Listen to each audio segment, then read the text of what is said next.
Today on Combustion Chamber Live, we are here at Cars and Coffee, Central Florida, celebrating their 2-year anniversary. Let's get after it.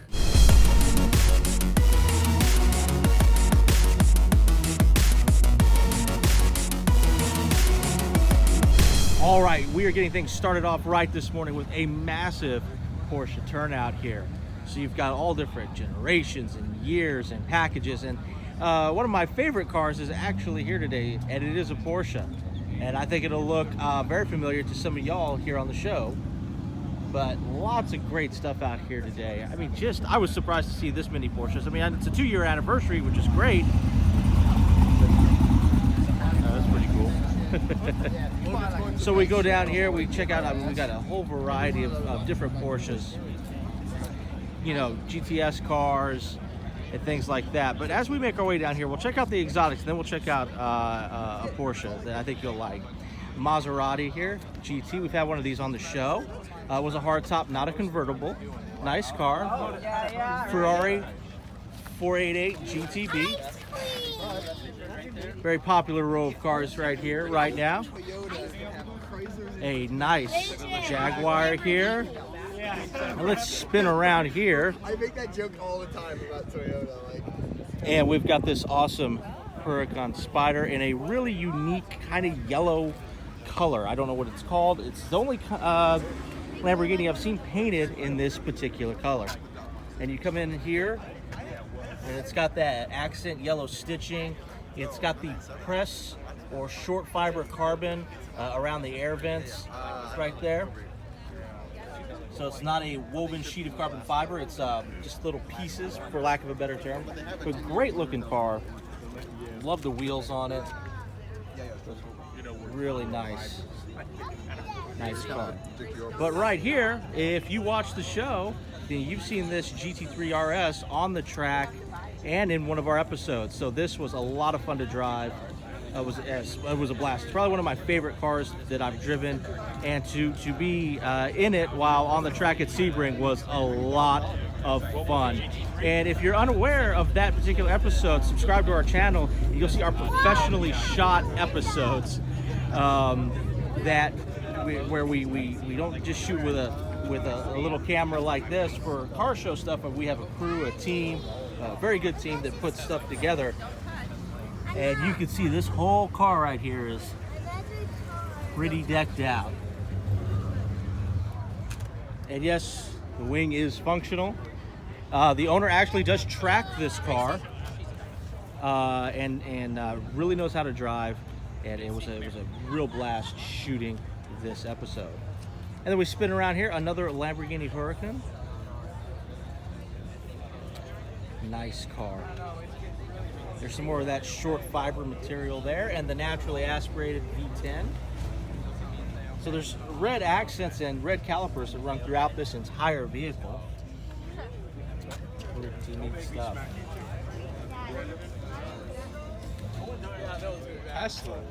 Nice car. And we have a McLaren 570S. This is the the person who puts on this event. This is his car. We actually had his 911 Turbo on the show. He no longer has the 911 Turbo though. He's got this car, which is pretty cool. Acura NSX, all blacked out except for those very dark wheels. Dark gray, I don't know what they would call that color.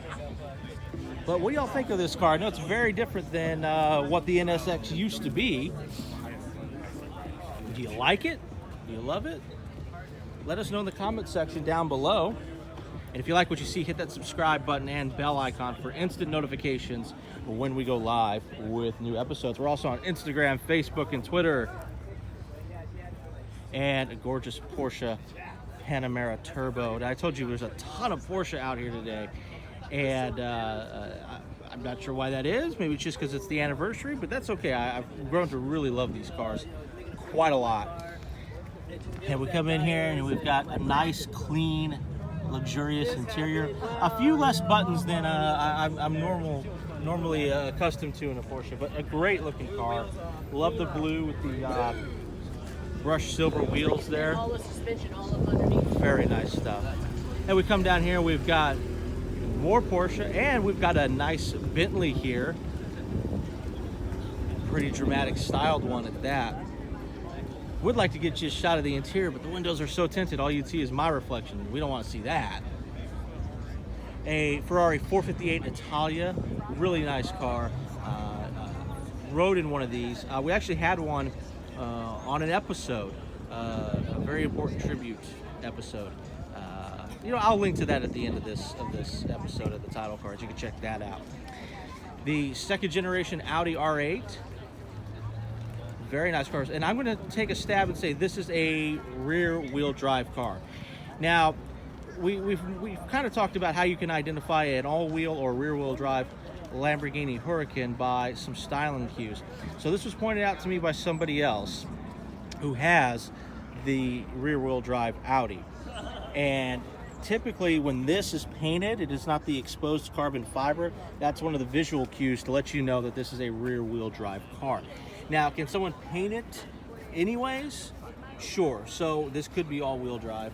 But typically when those side panels are painted, it's rear-wheel drive. This also has a naturally aspirated V10. You can see their active arrow is deployed there. Kind of show how that works.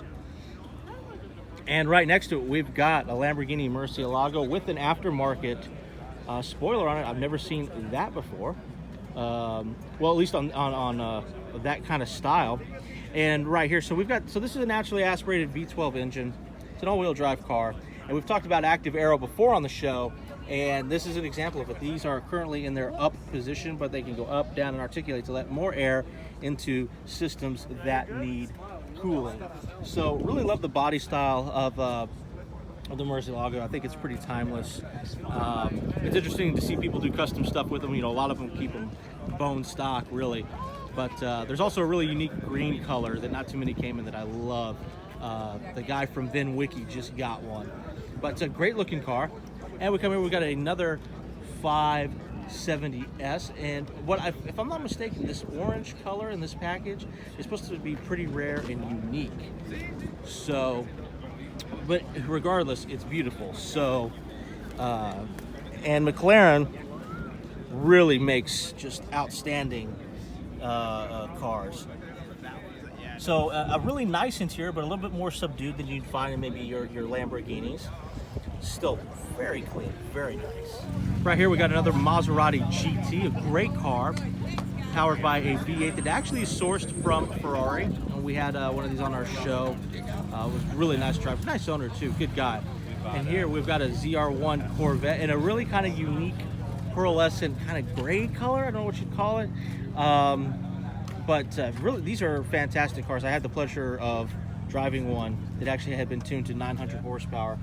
And we put it in its track mode, and when you switch it from your regular street comfortable driving mode, I mean everything changes. The feel of the car, the feedback you get from the steering wheel, how sensitive everything is.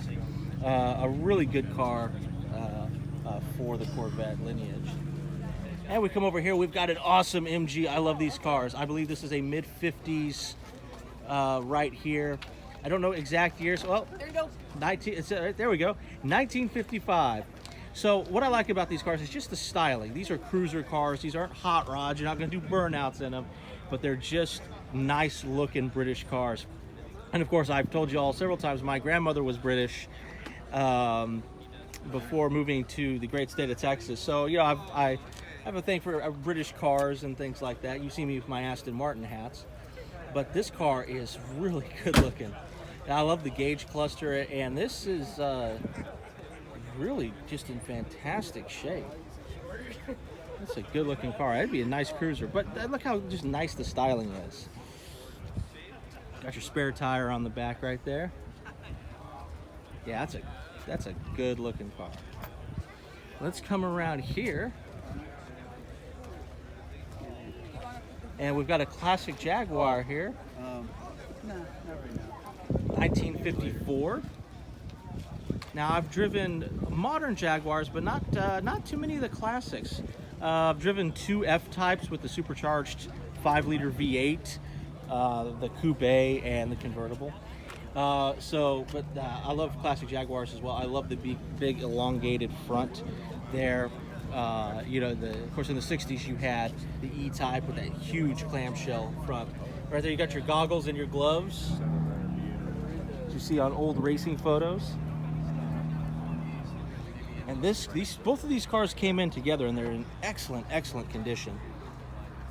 Just everything about them. I mean, whoever maintains these and whatever just did a fantastic job. As much as I love my modern, fast cars and classic muscle, American muscle, I love these cars. I think these are really a pair of good-looking cars here today. I know you're shocked to see this here today, but there's Porsches here. There's a couple. Anyways, so we've seen a lot of Porsches today, but we also have this nice Lexus out here. I'm not too familiar with Lexus's lineup of cars. I know they got that, what's it called, the GS 500? I may be getting that wrong, but anyways, very dramatic styling, huge front grille. It's huge. It's big. All right, the owner's nice enough to open the hood. So we've got a Dodge Demon here, very aggressive car. Tons of power. Thank you, I appreciate it. And these cars can scoot. And they've done some styling changes to the car with the fender flares and things like that, but the way the car looks has not really changed a lot in 10 years. But the things that they're doing with just shoehorning just tons and tons of power into these cars is pretty awesome. You've got these really dramatic wheel and tire packages. Now here's what I like. You'll see on a lot of supercars, the front rims are more flush with the tire. They're not inset like that. Then on the rear, they're super deep inset. You might have noticed that like on the Murcielago back there. But both the front and the back wheels are inset. They go in a little bit, and I like that. I like that uniformity in the design. So like I said, this car has been, the body style has been out for quite a while, but they do keep upgrading the interior. Now you've got an infotainment system, and these are just crazy powerful cars. And it looks like he decided to add some sound to it there. Pretty neat stuff, man. This is crazy. Really nice car. See, what does that say there? 1880 built for Jeffrey Plaze. Cool. And here we have a 6th generation refresh Camaro that's kind of second tier of the 6th generation. And this is a 4-cylinder with the 1LE package. Now, how can you spot that it's a 4-cylinder? Well, it's got the 4-cylinder front end there, right there. That is, they made a special front end for the 4-cylinder to possibly attract buyers to that. It's a turbo 4-cylinder. And now you can get your 6-cylinder and your 4-cylinder with the 1LE package. And that's kind of what I've always liked about Camaro. If you really know the history of Camaro, you've been able to get a lot of the options and features that the V8 guys get. And I think it's cool that they've put on the 1LE package for the people that are the V6 and the turbo 4-cylinder buyers. And I'd really like to know, what do you think about this new front end? I know it's very controversial.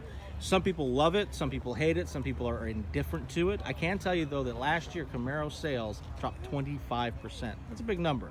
But these cars are still great. They're full with power and great handling and tech and all those things that people like.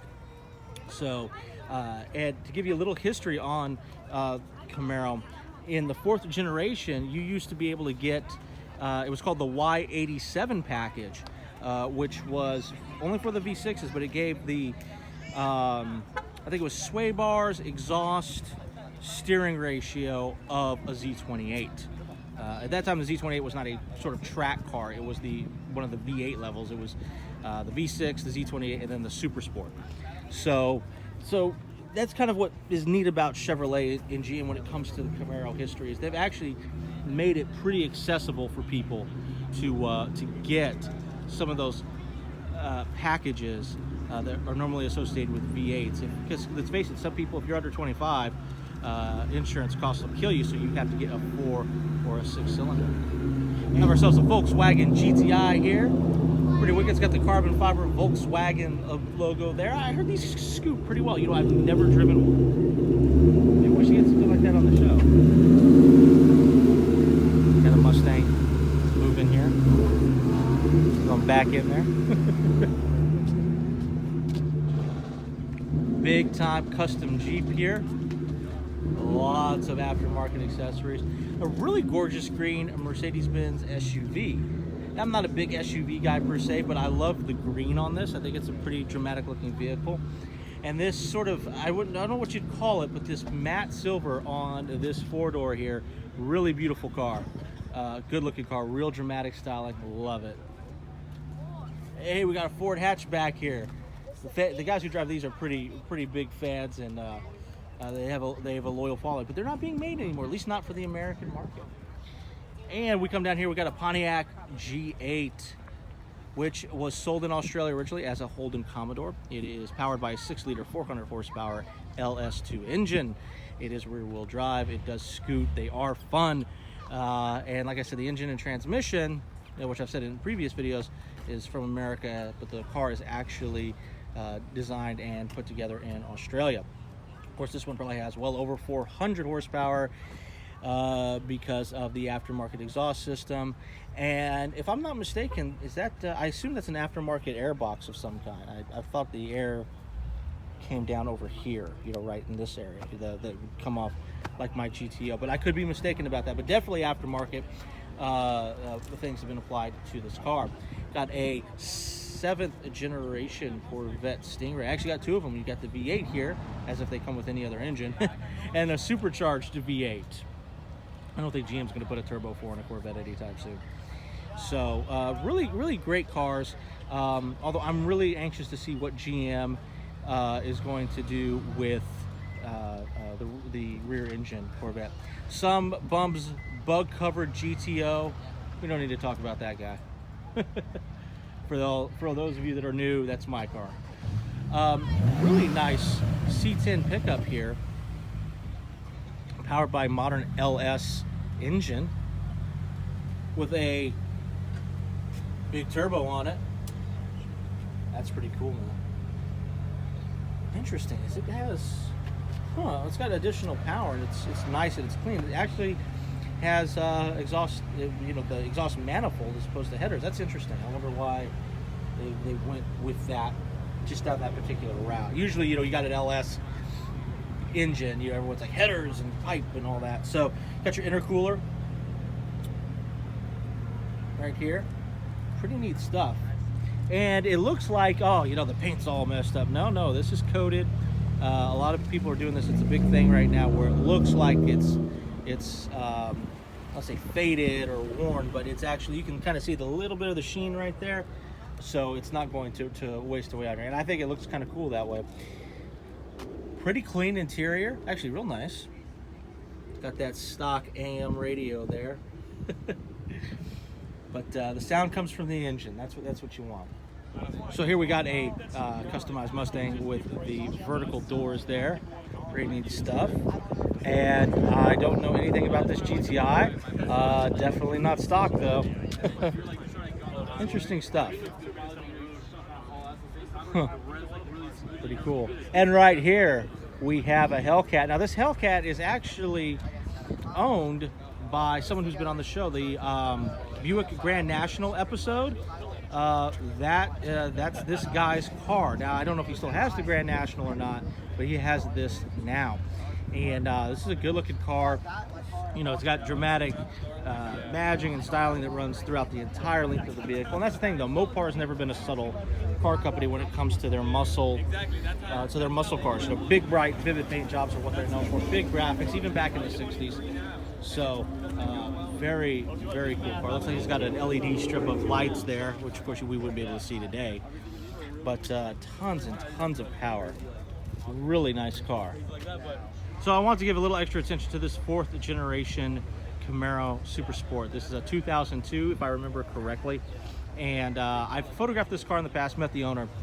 And I have a big soft spot for 4th gens, I mean, being a 4th gen owner. So the color is fantastic. LS1 powered, a little over 300 horsepower. You see he was featured in a magazine there. I believe, was this photographed? I'm sure I could touch the magazine. Yeah, Russ shot this. He's a local photographer. So great photos of a great car. I like all the engine dress up. It's real nice. It's not tacky or over the top anyway. Just really nice stuff. It does have aftermarket performance parts. You can see the headers down there a little bit. I'll get you a closer look at that. Even a closer look. Let's just dial it in. There you go. So, a really nice car. These cars didn't quite get the love that they should have. GM did not put a lot of money into the marketing. I mean, in fact, they let the car die after 2002. But you have that LS1 power plant in there. And what's great about it is this car handles actually surprisingly well. It's got a solid axle rear end. Doesn't have independent suspension. But what makes this car handle really well is how far back the engine sits in the car. So you could autocross this car and have quite a lot of fun with it. So because engine placement in a vehicle, whether it's in the back or in the front here, if it's tucked in closer to the driver, you get some better handling characteristics. Plus, with this aftermarket sway bar arm, shock tower brace sway bar arm. I haven't had anything to drink this morning, guys. I mean coffee, not booze. No, so the shock tower brace will stiffen up the front. What I did to my 4th Gen F bodies, I put a shock tower brace and a subframe connectors that you have to weld them on in this application, and it ties the entire car together. Blah blah blah. With the aftermarket panhard rod. So this car can really be something special and something fantastic. And it is already from the factory with the power and the performance, but there's a lot that you could do with it, and this owner has taken to doing some of that himself. All right, got a couple of nice Z06 Corvettes out here today. A lot of Corvettes out here today. Those guys are always out in force. Got a hot rod station wagon right here. So if you want to get to where you need to go to in style, has a carbureted V8 there. Pretty nice stuff. Got some billet aluminum engine dress up, but it looks like this is mostly more go than show, which is great. Actually has C5 Corvette rims on it there. If those look familiar to you, those came off of the probably a 97 Corvette maybe. Is this the Track Hawk? Is this a Track Hawk? I've never seen one before in person, believe it or not. Let's check it out. We're gonna come in here. Yep, it's a Track Hawk. So why not shoehorn a supercharged Mopar V8 into an SUV, right? Apparently this thing handles really good. It performs very well. I've never driven one, and you don't see too many of them. But I'm the kind of guy that I'm power obsessed. So if you want to shoehorn a bunch of power into anything, go for it. I mean, we've got an SUV, a Jeep SUV here next to a station wagon. Both of them have tremendous amounts of power, which I think is pretty cool. And we come down here, we got ourselves a 5-liter Mustang, a little aftermarket air intake there. We've got this very awesome, I always highlight one of these Chargers here because I love the yellow headlights and accents and all that. Really nice owner and a great looking car. And as you make your way down this road here, there's going to be lots of Mopar action. Challengers, Chargers, some naturally aspirated, some supercharged. You got your Hellcats. Actually have a pair of Hellcats right here. Very, very nice stuff. And we've got a classic Plymouth Roadrunner. Really nice to see this out here today. Now, with all the modern power that you get out here, with your Demons, your Hellcats, things like that, you get a ton of power and you get a lot of, reliability. You get your AC, all your creature comforts. But this was sort of back in the era of, how much power can I get? And people would actually forego a lot of those creature comforts. Although this seems to have power steering and power brakes, so that's good. Good looking car though, good looking in green. Beautiful, beautiful styled car. Absolutely love it. And we have a ZL1 1LE parked right next to it. These cars are fantastic. They've got such a great reputation for being track beasts, and rightfully so. I can't believe the Camaro is where it's at today, but I think that's fantastic. We have a Honda Pilot here. It's the ultimate pimp mobile. If you want to get the ladies, fellas, get yourself a Honda Pilot. I want to show you these pair of Vipers here of different generations on this row here, kind of with some of the Mopar guys. Of course, there's a Mustang here, Sometimes if you get here late or you can't get a parking space, people get here early. And then we've got the Ram SRT10 pickup truck with the Viper's naturally aspirated V10 inside. That's pretty wicked. So like your Mopar guys, your Camaro guys, and your Corvette guys, Mustang guys have a huge following. And we're down here on the Ford Road here, so we're gonna see some Focuses, some Fiestas, but a lot of Mustangs. As you can see, some are very customized, some little modifications, and some are probably stock. It's whatever you want to do with it. Got a chalk gray GT350. I'm sure that's not what they call it. Come down here, newer 5-liter. We've seen this one before on the show with the Robo horse there. Pretty neat looking stuff. So just a whole slew of vehicles out here today. Now some of these cars, your Fiestas and your Focuses, I'm not sure how to distinguish which ones are front wheel drive or all wheel drive, but that is an option the owners were telling me about. Some were manufactured in Germany, I think. I need to really lock down my research on that. We'll spin around over here. We got some more Mustangs for you.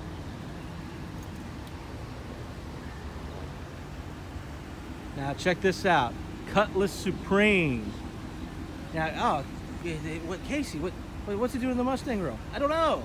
I believe the owner reached out and wanted me to highlight this, so that's why when I saw it, I knew I'd get it in here for y'all. So obviously this car is he drove it here, but it's definitely meant for some track applications. You can see the wheel wells are cut out there. It's got the skinnies up front. Pretty neat stuff. Now, what do you mean by featured? Reach out to me. If you follow us on social media, and you should, whether it's YouTube or Instagram, whatever you want to use, we're probably on it. And before I come to a show, I say, hey, I'm going to be there. Do you want your car to get some extra love? And if you do, then I'll remember it and come out and get you. Actually, there's a Camaro that a guy wants me to get some images of. So do that. That's why you should subscribe to us. Hit that bell icon for notifications you may or may not get. I don't mean to sound cynical, but YouTube's a fickle beast. So, but great looking car, and I mean great looking. I mean it's a race car. It's not, it doesn't have, Corinthian leather seats. This car's made for hauling ass. So pretty neat stuff. I wonder if this thing, how this thing pulls, man. No airbags, we die like real men. Well, good stuff. And I want to thank this owner for reaching out. When I put the word out there, to get the feature on their car. We'll continue to make our way down the Mustang row here. I love that deep, rich, dark blue right there. I've always liked that color.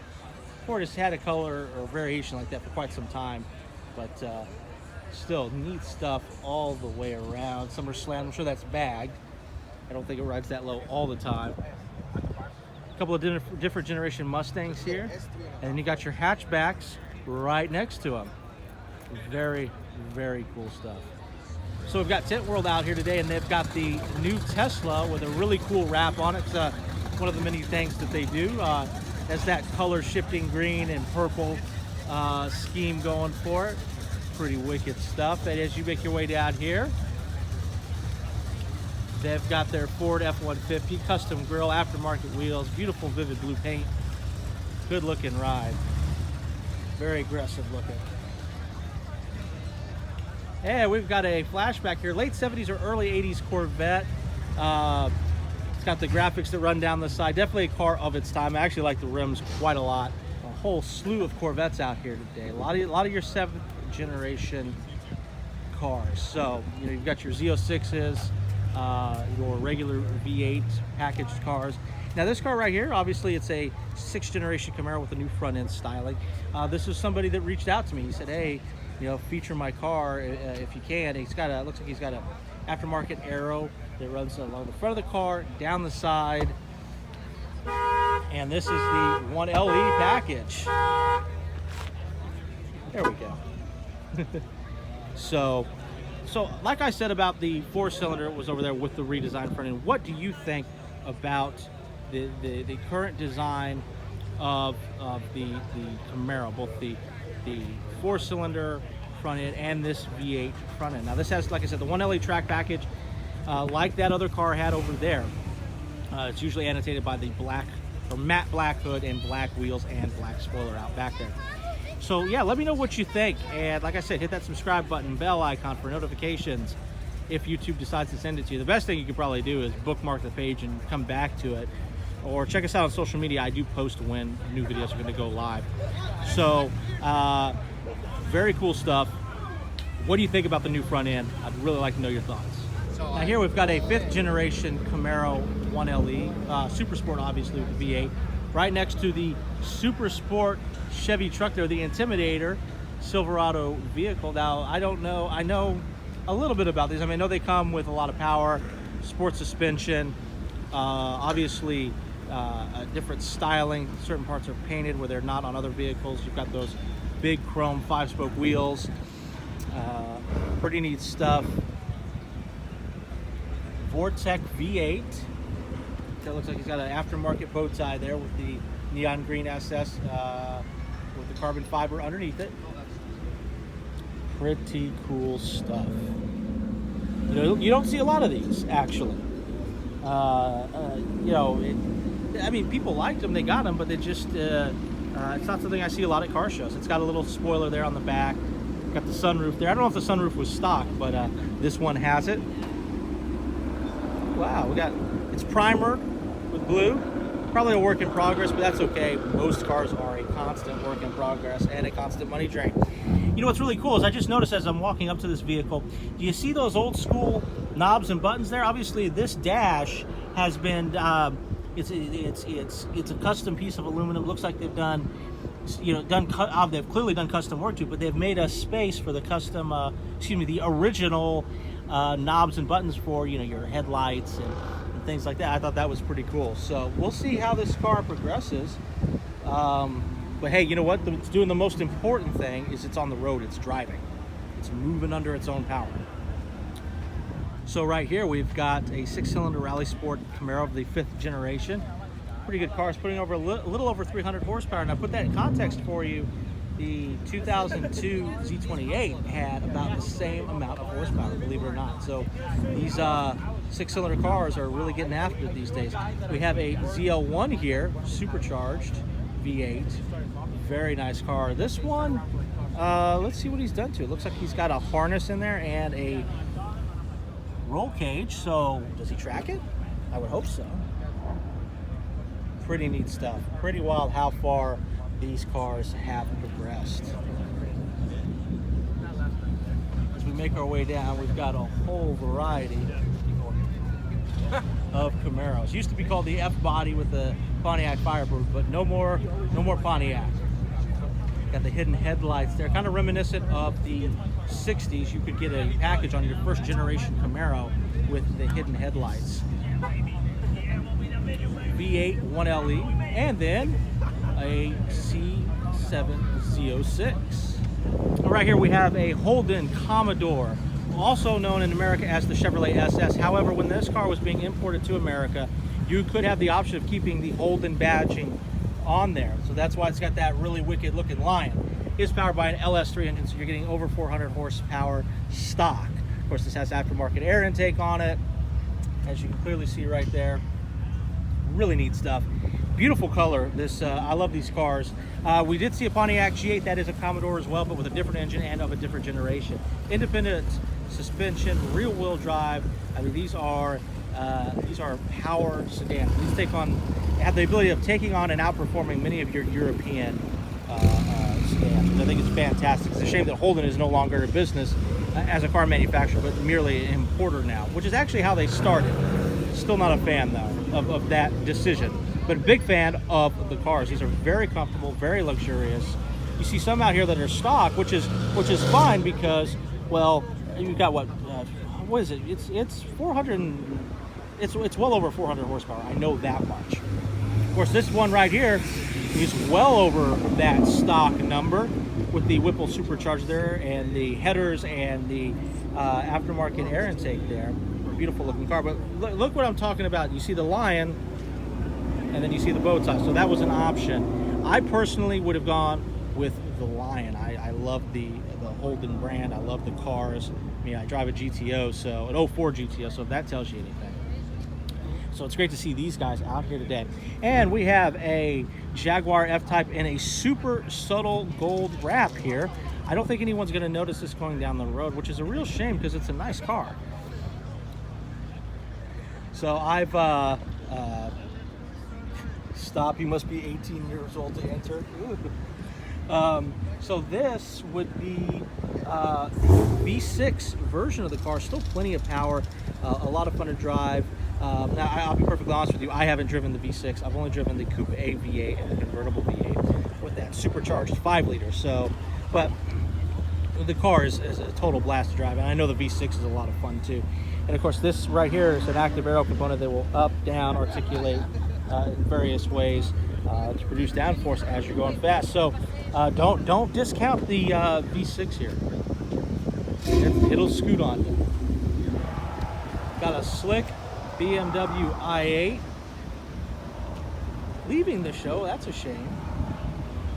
Very cool car, an electric car that does not look like an electric car. And let's spin around here on something radically different, a little old Mini. And by Mini, man, they mean Mini. Now, it's next to a Jaguar there, so you can kind of get a size difference. These were tiny cars.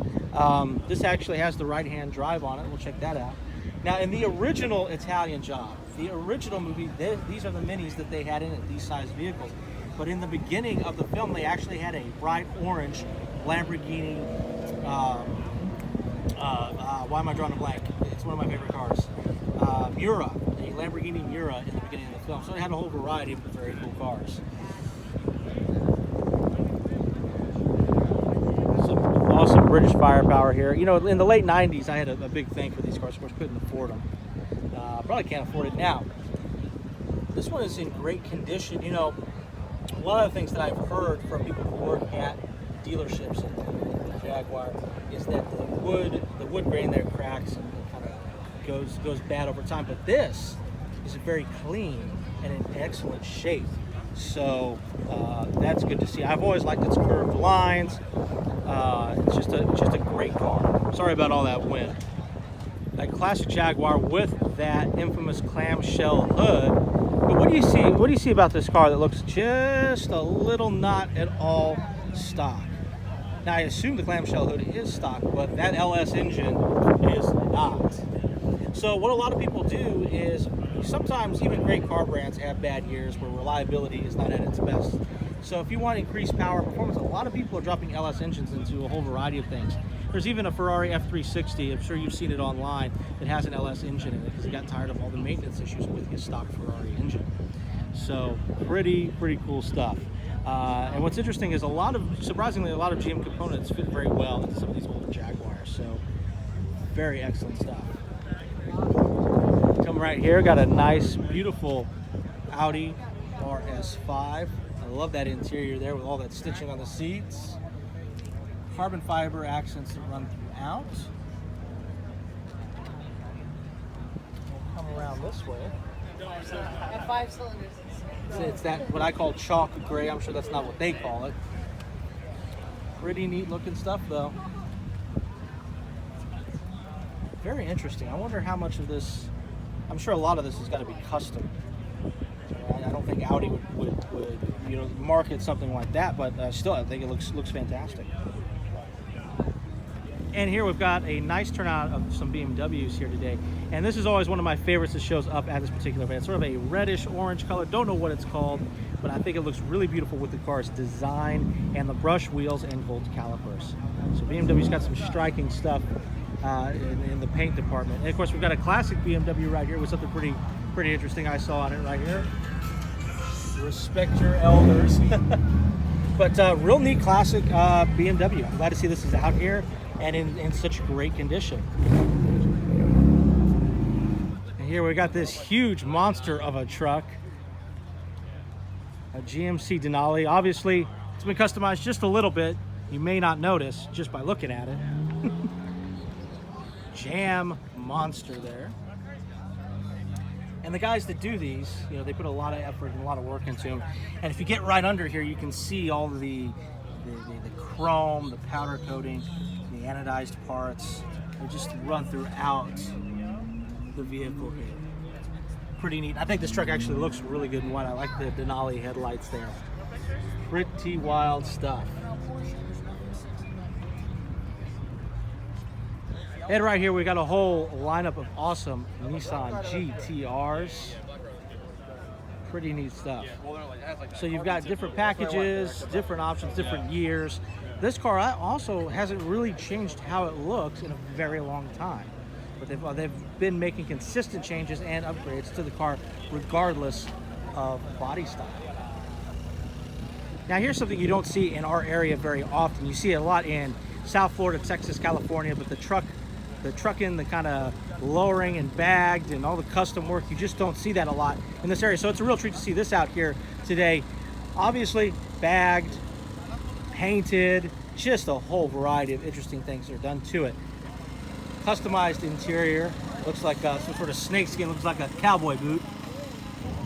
Pretty neat stuff. And then the bed right here is on a hydraulics, so you can move that around as necessary. So pretty neat stuff. And people ask, well, why would you do that? What's the point? The point is it's fun. So pretty neat stuff. And the first time I've seen this out there. And right here we got a whole slew of imports. Kind of a mix of everything down this side. We've got the Kia Stinger lineup here. Pretty neat stuff. Rear wheel drive, turbo V6 cars. Really neat, very popular in Australia. They've taken the place of the Holden Commodore. So these are really appealing to buyers down there that are used to rear wheel drive sedans with power. Porsche, Mustang, BMW. Like I said, this is sort of a mixed bag down this aisle here today. But a really fantastic turnout. So here we have the Tesla SUV powered by, I believe, is it 4 small electric motors at each wheel? I know some cars are going down that path. So you got a little storage space in the front there, not much to look at, but the vehicle is very high tech, very cool. As you can see, it's got these doors here that open up and actually make it very easy for passengers to get out of even the furthest back seat. So you can actually stand up and get out. You can pull this seat forward. You can pull it significantly forward. You can see the track down there for it. And even if you're stuck in the back, you can actually stand up and get out. You can program these. All the doors and everything is automated. I think it looks really cool with this white interior. I have not seen that before. But very cool stuff. And it's a good looking vehicle. It's supposed to be very fast as well. Right now their spoiler, their active arrow is in its up position. And the owner was nice enough to open the door, which I think is fantastic. So we can get a better look at this. But the two-tone interior, you know, you've got the dark black, you've got some au contraire, you've got the white leather here. Really good looking. Like I said, I haven't seen that package before. Now, being such a high-tech vehicle, it's got nothing but screens and a minimal amount of buttons. Everything kind of goes through right there on your infotainment system. But it's a massive screen. If you've been around any of the other Teslas, and if you've ever seen like their backup camera, the screen is so clear and so easy to see. But just beautiful. Man, I really like the interior option on this. I hope you enjoyed today's Combustion Chamber Live. I certainly know that I did, and I would love to hear what are some of your favorite cars. Let me know in the comments section below. The next Cars and Coffee Central Florida will be May 4th, so come out and check that out. It's going to be an amazing event. It always is. And if you like what you see, hit that subscribe button and bell icon for instant notifications when we go live with new episodes such as this. We're also on Instagram, Facebook, Twitter, and if you really love us, check us out on Patreon. Thanks for tuning in today.